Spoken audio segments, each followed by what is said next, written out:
హల్లెలూయా. అందరికీ ప్రైజ్లాడండి. Good morning. ఈరోజు 10th class exams అండి, ఫస్ట్ అనమాట. ఎన్నిసార్లు ఎందుకు చెప్తున్నానంటే మా అమ్మ ఉంది కాబట్టి నా స్వార్థం అనుకోవచ్చు ఒక తల్లిగా. కొంచెం అమాయకురాలే అండి, మరీ తెలివైంది ఏం కాదు, అందుకే నా భయం. అందరూ కూడా ప్రార్థన చేయండి. 10th క్లాసు మా అమ్మాయి కొరకు చేయండి. అలాగే ఇంకా అనేక మంది రాస్తున్నారు మా సంఘంలో, ఇంకా బయట బిడ్డలు అందరూ రాస్తున్నారు.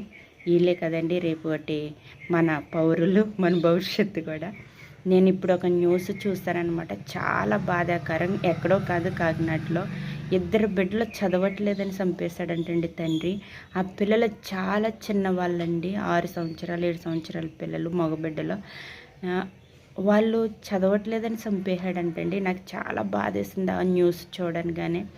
మా అమ్మాయి కూడా అమ్మాయికి కానీ నేను ఎప్పుడే ఏమన్ను, ఎందుకంటే వారు ఎదిగే కొలది వాళ్ళ మైండ్ అనేది ఎదిగే కొలది కూడా వాళ్ళు చక్కగా వాళ్ళ భవిష్యత్తుని వాళ్ళు నిర్ణయించుకుంటారండి. వాళ్ళు నిర్ణయించుకోలేకపోతే తల్లిదండ్రులుగా మనం ఉన్నాం కదా, ఎందుకు అధైర్యపడాలి?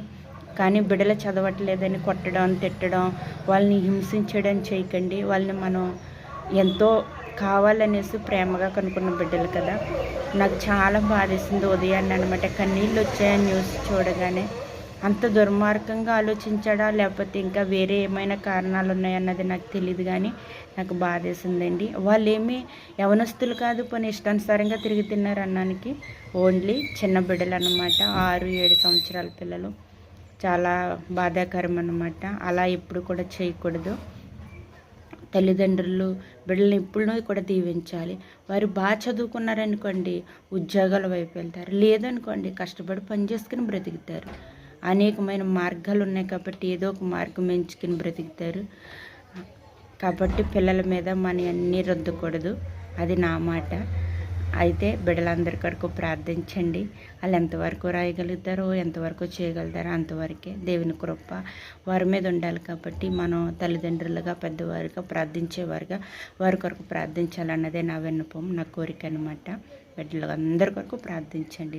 క్రైస్తవులందరూ కూడా చదువుకున్న బిడ్డలందరి కొరకు ప్రత్యేకంగా ప్రార్థించండి.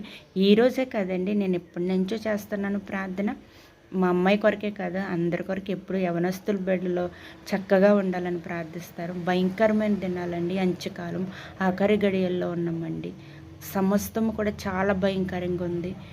కేవలం చదువుకోవట్లేదనేసి 2 పిల్లలు, చిన్న బిడ్డలను చంపాడంటే ఎంత దయనీయమైన స్థితిలో భూమి ఉందో ఒక్కసారి ఆలోచించండి. బిడ్డలని సంతోషంగా చూడండి. వాళ్ళు ఎంతవరకు ఉంటే అంతవరకే, ఎంతవరకు చదువుకోగలుగుతారు అంతవరకే తప్పుగా